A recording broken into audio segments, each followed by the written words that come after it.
Hi guys, my name is Olivia Satterfield and I'm here for SGTV News 4.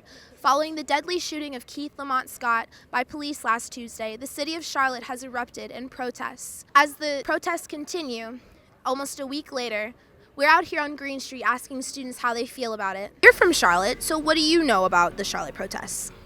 I know that they start off peaceful most of the time. They end up getting in real rioty, and it's been getting a lot more violent. This is just one of the many protests that I feel are necessary throughout our country right now. Rioting is the voice of the unheard, and right now we need protests and people to speak on issues that matter to them.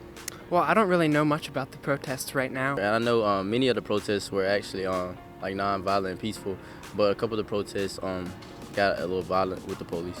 Does it scare you or affect you in some sort of way that it's so close to home?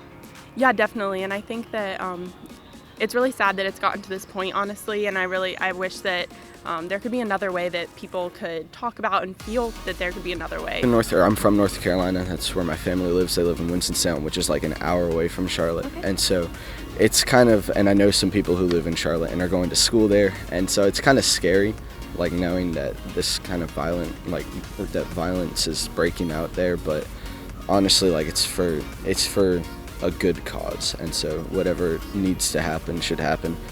Personally, for me, I felt like the protests needed to happen because I feel like Black Lives Matter is like a good thing. That we need to move forward with, racial equality and that kind of stuff. But for me, if it happened here in Columbia, I'd probably be right there in the crowd. Do you think this plays a big part in the Black Lives Matter movement and how that affects the country? I think it's bringing more attention to the Black Lives Matter movement, but I think it's bringing a negative connotation to it. Violence isn't really the answer. That's what we're trying to prove. Their violence shouldn't have happened, and they're trying to prove that by making more violence happen. So I kind of think it's bringing a negative connotation to it. And there's a lot of surrounding factors that make race an issue in America, so I feel like it's hard to improve it when so many things need to change, and it's hard to change them. It sucks that it happened, but I'm kind of also glad it happened in a way because it's trying to give a little more recognition to people in the South that this is a major problem in other places. It's not the color of our skin that matters. It's about our personality and the colors that we have that shines through. That will give us color. Kind of torn. I'm not really good with the whole violence thing, but I wish there would be more protests because I feel like even my generation, our generation, in our early 20s, we're so tired of talking about things. We want to see stuff actually action done. Yeah, action done. Do you think race relations can be improved anytime soon? How do you think they can be improved?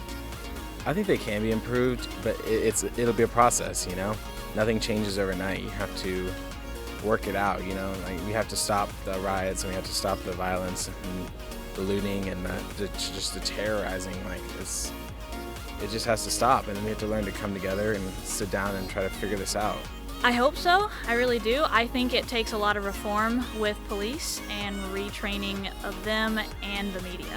I think it can be improved. Obviously, how we can improve it, I don't know. It's more than just white cops killing black people. It's more of just the way that the image that everybody has for generally black men, where they're just intimidating and scary, and that's where the problem, I think, lies, is how we perceive black men in general. According to Washington Post, 714 people have been shot and killed by police in 2016 alone. While the solution remains unknown, it is clear that something needs to be done. I'm Olivia Satterfield for SGTV News 4. Have a great week.